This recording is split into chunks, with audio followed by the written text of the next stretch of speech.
Yeah, of course I want you in the game. It's just, Thursday night, it's kind of full. Wouldn't be a good fit for you.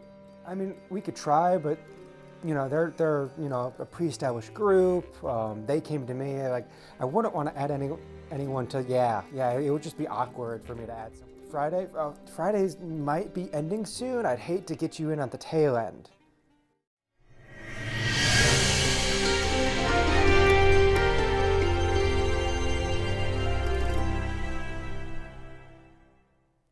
Hello, and welcome to Action Surge, the series where we take a deep dive into your turn in Dungeons & Dragons. Today we're going to be looking at the dodge action. In 5e D&D, the dodge action is the one action that is meant for pure defense. Not mobility, not attacking, just defense. With that, let's go ahead and take a look at the mechanics of dodging, ducking, dipping, diving, and dodging.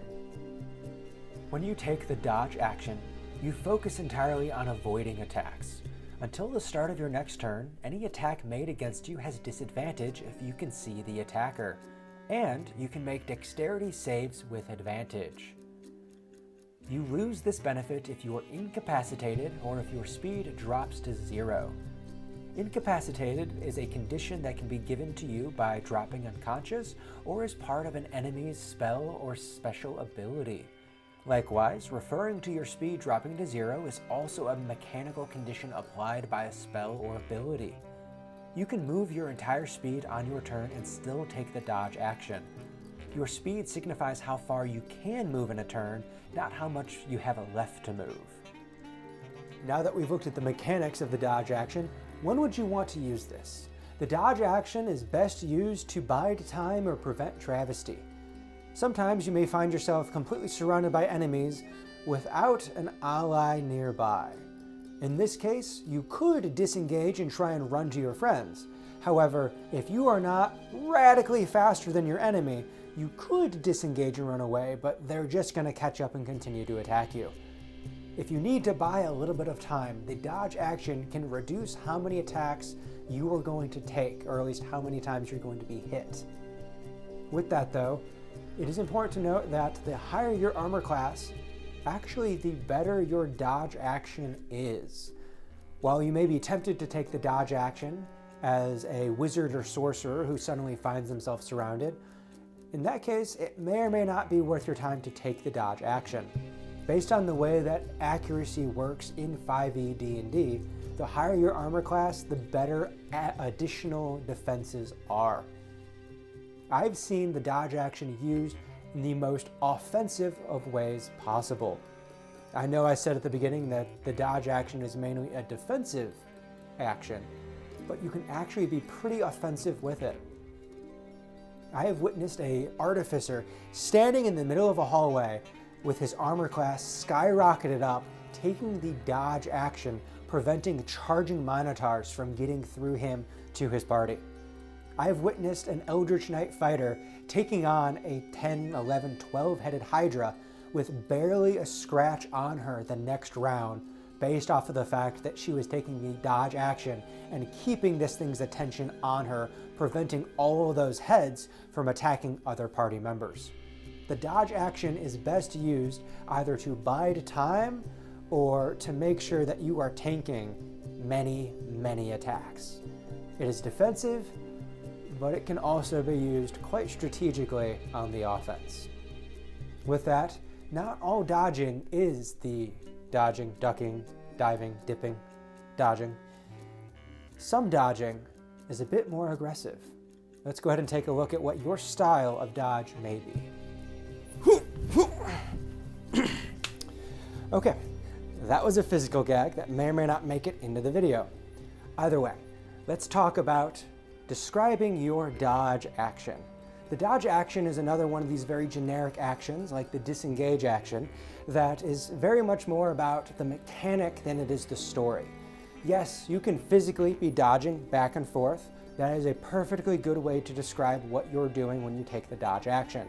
Aside from that though, every physical capability that your character has is another way of describing their version of the dodge action. If you are playing a fully armored sword and shield fighter, your dodge action might just be kind of turtling up, taking the blows and keeping them away from vital areas. That is one way to increase your defenses. Outside of that, if you are a very skilled duelist as opposed to dodging, you might be just parrying, blocking everything coming your way, or at least attempting to. A little bit of a different take on the dodge action from that very good duelist is the manic fighter. Maybe rather than actually parrying everything, you are just swinging like crazy at anything that comes close, trying to take up any opportunity that they would have to attack you to drive them backwards. Both of those are different levels of skill, but it's still using a good offense as your defense. Outside of those two possibilities, maybe it's just pure dumb luck. Maybe you stumble over a barrel, which causes an arrow to miss you. You kind of like go and pick yourself up on a desk, but then the desk pops from the legs and you fumble back to the ground as an axe goes to chop where your arm was. That is also a very good way to describe how your character may be dodging. Very much a Jackie Chan moment of you're not quite sure what's going on, but it's happening. Similarly, you can do magic. You can do magic. You don't need to have just luck on your side. You can have pure arcane might. If you want to create a giant shield that is helping protect you, do that. If you want to, if you want to summon in animals, like an entire swarm of pigeons or bats if you're Batman, that just surround you and are flying all about, they're distracting your opponents, preventing you from being easily hit. All of these different ways of providing an extra layer of defense to your character are all valid means of describing how you personally are taking the dodge action.